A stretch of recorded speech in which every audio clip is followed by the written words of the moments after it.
शरणमुपगतां त्रिवज्रं मम हृदयनिवासं भक्तिनम्रो नमामि। श्री श्री श्री गणपति सच्चिदानंद सद्गुरुभ्यो नमः। जय गुरुदत्त सुप्रिया गाరు।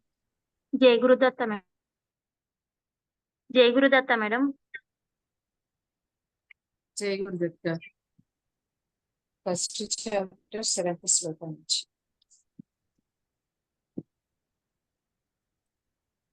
अस्माकं तु विशिष्टाये अस्माकं तु विशिष्टाये अस्माकं तु विशिष्टाये तानि बोध द्विजोत्तम तानि बोध द्विजोत्तमा तानि बोध द्विजोत्तमा नायका मम सैन्यस्य नायका मम सैन्यस्य नायका मम सैन्यस्य संज्ञार्थं तान् ब्रवीमि ते संख्यार्थं तान् ब्रवीमि ते संख्यार्थं तान् ब्रवीमि ते अस्माकं तु विशिष्टाये तानि बोध द्विजोत्तम अस्माकं तु विशिष्टाये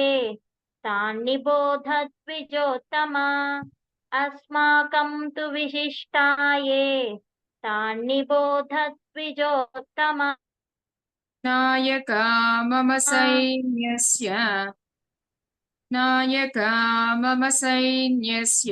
संज्ञार्थं तान् ब्रवीमि ते नायका मम सैन्यस्य संख्यार्थं तान् ब्रवीमि ते नायका मम सैन्यस्य संख्यार्थं तान् ब्रवीमि ते अस्माकं तु विशिष्टाये तानि बोध द्विजोत्तम नायका मम सैन्यस्य संज्ञार्थं तान् ब्रवीमि ते अस्माकं तु विशिष्टाये तानि बोध द्विजोत्तमा नायका मम सैन्यस्य संख्यार्थं तान् ब्रवीमि ते अस्माकं तु विशिष्टाये तानि बोध द्विजोत्तमा नायका मम सैन्यस्य संख्यार्थं तान् ब्रवीमि ते भवान् भीष्मश्च कर्णश्च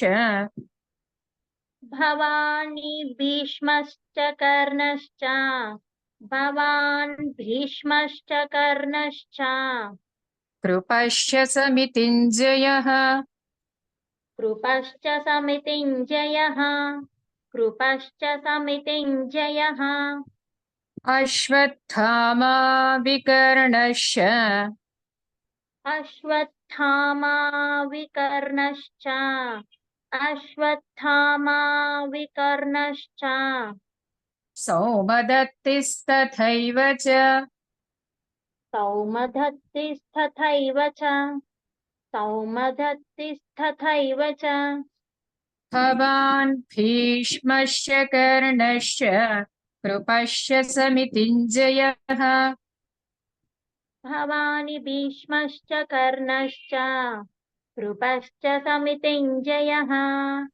भवानि भीष्मश्च कर्णश्च कृपश्च समितिञ्जयः भवानि भीष्मश्च कर्णश्च कृपश्च समितिञ्जयः भवान् भवान् కదా మీరు ఏమంటున్నారు భవానీ కదా మేడం భవానీ కాదు భవాన్ భవాన్ ఓకే నా దాంట్లో నీ ఉంది అందుకని నేను భవాన్ భీష్మశ్చ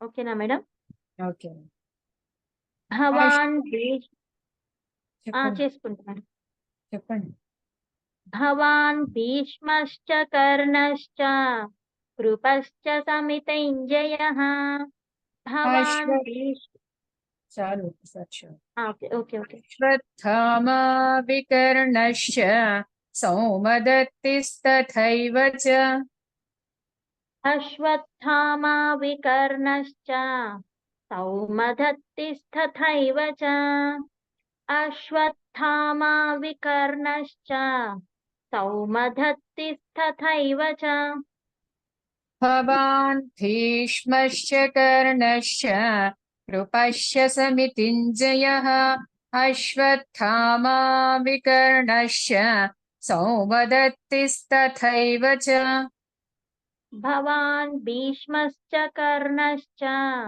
कृपश्च समितिञ्जयः अश्वत्थामा विकर्णश्च सौमदत्तिस्तथैव च भवान् भीष्मश्च कर्णश्च कृपश्च समितिञ्जयः अश्वत्थामा विकर्णश्च सौमदत्तिस्तथैव च अन्ये च बहवः शूराः अन्ये च बहवः शूराः अन्ये च बहवः शूराः मदर्थे त्यक्तजीविताः मदर्थे त्यक्तजीविताः मदर्थे त्यक्तजीविताः नानाशस्त्रप्रहरणाः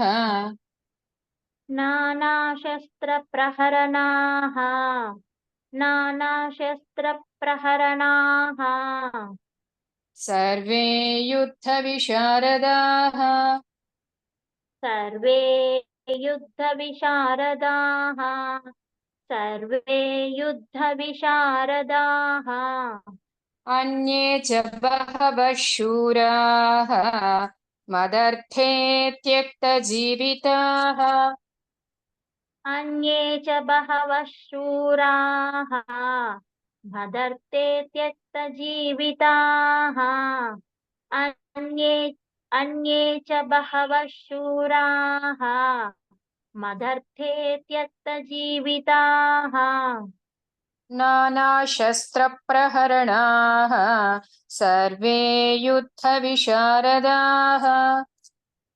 नानाशस्त्रप्रहरणाः सर्वे युद्धविशारदाः नानाशस्त्रप्रहरणाः सर्वे युद्धविशारदाः अन्ये च बहवः शूराः मदर्थे त्यक्तजीविताः नानाशस्त्रप्रहरणाः सर्वे युद्धविशारदाः अन्ये च बहवः शूराः मदर्थे त्यक्तजीविताः नानाशस्त्रप्रहरणाः सर्वे युद्धविशारदाः अन्ये च बहवः शूराः मदर्थे त्यक्तजीविताः नानाशस्त्रप्रहरणाः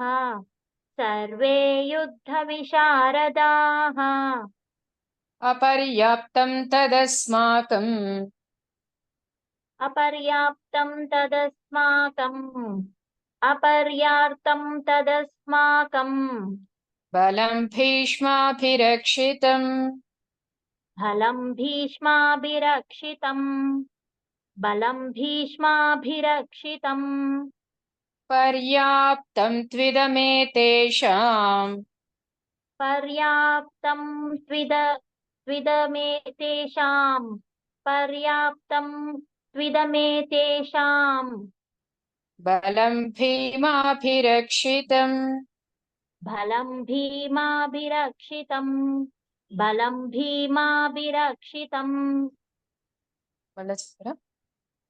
बलं भीमाभिरक्षितम् अपर्याप्तं तदस्माकं बलं भीष्माभिरक्षितम् अपर्याप्तं तदस्माकम् बलं भीष्माभिरक्षितम् अपर्याप्तं तदस्माकम् बलं भीष्माभिरक्षितम् బలం అనే దగ్గర కూడా ఒక్కొక్కసారి ఒత్తు వినిపిస్తుంది ఒక్కొక్కసారి కరెక్ట్ గా వినిపిస్తుంది. ఓకే. బలం ఒత్తు అనేది లేదు కాబట్టి దేనికి? బలం అంటారు. బలం. బాకి కూడా ఒత్తు వినిపిస్తుంది. ఒత్తు లేదు కదా అక్కడ. హ్మ్. అది ఓకే. చూసుకోండి. ఓకే. పర్యాప్తం త్విదమేతేషాం బలం భీమాభిరక్షితం. పర్యాప్తం త్విదమేతేషాం బలం భీమాభిరక్షితం. పర్యాప్తం త్విదమేతేషాం బలం భీమాభిరక్షితం. అపర్యాప్తం తదస్మాకం బలం భీష్మాభిరక్షితం. పర్యాప్తం త్విదమేతేషాం బలం భీమాభిరక్షితం. అపర్యాప్తం తదస్మాకం బలం భీష్మాభిరక్షితం. పర్యాప్తం త్విదమేతేషాం బలం భీమాభిరక్షితం. అపర్యాప్తం తదస్మాకం బలం భీష్మాభిరక్షితం. పర్యాప్తం త్విదమేతేషాం బలం భీమాభిరక్షితం. అయనేషు చ సర్వేషు అయనేషు చ సర్వేషు అయనేషు చ సర్వేషు మళ్ళా చెప్పు. అయనేషు చ సర్వేషు యథా భాగమవస్థితాః యథా భాగమవస్థితాః యథా భాగమవస్థితాః భీష్మమేవాభిరక్షन्तు భీష్మమేవాభిరక్షन्तు భీష్మమేవాభిరక్షन्तు. మళ్ళా చెప్పండి. ఒకసారి చెప్పాలి మేడం. భీష్మమేవాభిరక్షन्तు. భవంతః సర్వ కామ పెట్టుకోవాలి అందరూ. అక్కడ పక్కన వోవెల్సం అచ్చు వచ్చి భవంతః సర్వ ఏవ హి భవంతః సర్వ ఏవ హి భవంతః సర్వ ఏవ హి అయనేషు చ సర్వేషు యథా భాగమవస్థితాః అయనేషు చ సర్వేషు యథా భాగమవస్థితాః. అయనేషు చ సర్వేషు యథా భాగమవస్థితాః. భీష్మమేవాభిరక్షन्तు భవంతః సర్వ ఏవ హి భీష్మమేవాభిరక్షन्तు భవంతః సర్వ ఏవ హి భీష్మమేవాభిరక్షन्तు భవంతః సర్వ ఏవ హి. అయనేషు చ సర్వేషు యథా భాగమవస్థితాః భీష్మమేవాభిరక్షन्तు భవంతః సర్వ ఏవ హి అయనేషు చ సర్వేషు యథా భాగమవస్థితాః భీష్మమేవాభిరక్షन्तు భవంతః సర్వ ఏవ హి. అయనేషు చ సర్వేషు యథా భాగమవస్థితాః భీష్మమేవాభిరక్షन्तు భవంతః సర్వ ఏవ హి. తస్య సంజనయన్ హర్షం తస్య సంజనయ హర్షంగ్. అంగే కదా మేడం, బ్రహ్మ మేడం. యం రాసుకోండి. హర్షం. హర్షం. Okay madam. తస్య సంజనయ హర్షం. నయన్ అనండి. ఒక్క నిమిషం కొంచెం మళ్ళీ ఒకసారి రిపీట్ చేయండి మేడం. తస్య సంజనయన్ హర్షం. తస్య సంజనయ హర్షం. అలా కాదు. సంజనయన్ హర్షం. నయన్ హర్షం. తస్య సంజనయ హర్షం. నయ ఒక్కటే చెప్తున్నారు. ఆ ఎన్ కూడా వినిపించాలి. నయన్. నయన్. Okay madam. తస్య సంజనయన్ హర్షం. కరెక్ట్. ఓకే. తస్య సంజనయ హర్షం. మళ్ళీ ఎన్ వచ్చిందా కట్ మేడం? చేశారు. ఎన్ కట్ చేశారు. మళ్ళీ ఏం కట్ అయిందా? తస్య సంజనయన్ హర్షం. హర్షం. హర్షం. తస్య సంజనయ హర్షం. మళ్ళీ ఎన్ కట్ అయింది మధ్యలో. ఒకసారి ఒక 2 టైమ్స్ చెప్తాను మేడం. తస్య సంజనయన్ హర్షం. తస్య సంజనయన్ హర్షం. ఓకే. ఆ వచ్చిందా మేడం? వచ్చింది. ఆ రెండిటికి గ్యాప్ తీసుకురావకండి. తస్య ఓకే. సంజనయన్ హర్షం కలిపి నయన్. చెప్పాలి. Okay madam. ఓకే. వాయిస్ ఒకసారి మళ్ళీ వినిపిస్తుందా? నా ఆ వాయిస్ వినిపిస్తుంది. క్లారిటీగా ఉంది మేడం. ఇప్పుడు ఒకసారి మళ్ళీ చెప్తాను మేడం. తస్య సంజనయన్ హర్షం.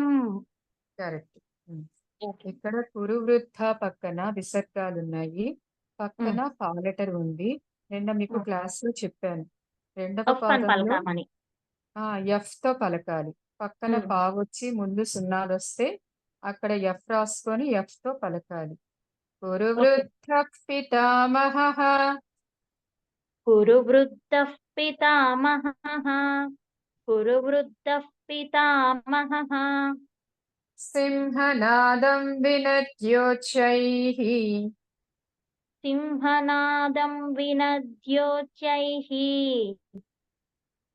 సింహనాదం వినద్యోచైః.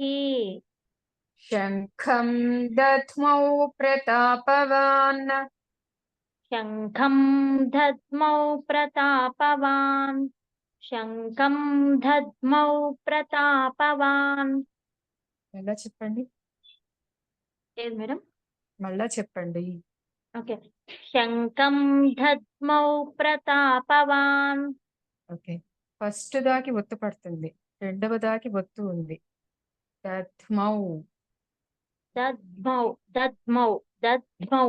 రెండవ దాకి ఒత్తు పలకాలి కదా మేడం? శంఖం దద్మౌ ప్రతాపవాన్. Okay, right. తస్య సంజనయన్ హర్షం కురు వృద్ధః పితామహః. తస్య సంజనయన్ హర్షం కురు వృద్ధః పితామహః. తస్య సంజనయ హర్షం కురు వృద్ధః పితామహః. మళ్ళీ ఏం కట్ అయింది అక్కడ అండర్లైన్ చేసుకోండి ప్రియ గారు. అంటే ఓకే మేడం. అది కన్ఫ్యూజ్ ఎన్ను నాకి మింగేసినట్లు వచ్చేస్తుంది. నయన్. అందుకే తస్య అండర్లైన్ సంజనయన్ హర్షం. అండర్లైన్ చేసుకుంటే మీకు చదివేటప్పుడు మీకు అక్కడ క్లారిటీగా గుర్తుంటుంది. ఓకే. Okay madam. ఒకసారి ఇప్పుడు మళ్ళీ రిపీట్ చేస్తాను మేడం. ఒకసారి చేయించాలి. తస్య సంజనయన్ హర్షం కురు వృద్ధః పితామహః. ఓకే. సింహనాదం వినద్యోచ్చైః. శంఖం దధ్మౌ ప్రతాపవాన్. సింహనాదం వినోద్యోచైః. శంఖం దద్మౌ ప్రతాపవాన్. సింహనాదం వినోద్యోచైః. శంఖం దద్మౌ ప్రతాపవాన్. వినద్యోచ్చైః. వినా అనాలి. వినో. వినద్యో. వినా. సింహనాదం వినద్యోచైః. కరెక్ట్. తస్య సంజనయన్ హర్షం కురు వృద్ధః పితామహః. సింహనాదం వినద్యోచ్చైః. శంఖం దధ్మౌ ప్రతాపవాన్. తస్య సంజనయన్ హర్షం కురు వృద్ధః పితామహః. సింహనాదం వినద్యోచైః. శంఖం దద్మౌ ప్రతాపవాన్. తస్య సంజనయన హర్షం కురు వృద్ధః పితామహః. సింహనాదం వినద్యోచైః. శంఖం దద్మౌ ప్రతాపవాన్. ఓకే, చేయగుదత్త వచ్చింది. ఇప్పుడు 12th శ్లోకం క్లియర్ గా వచ్చిందా మేడం? నయన్ దగ్గరే పోతుంది. నేను పేపర్‌లో ఫోటో తీసి పెడతాను. అది ఓకే. క్లారిటీగా మీకు అర్థమవుతుంది. సరేనా? ఆ! Okay madam. జై గురుదత్త. జై గురుదత్త. ఓకే. చదివే వాళ్ళు కొంచెం హ్యాండ్ రైజ్ చేయండి. 3:20 అయింది. ఫాస్ట్‌గా చదవాలి కదా!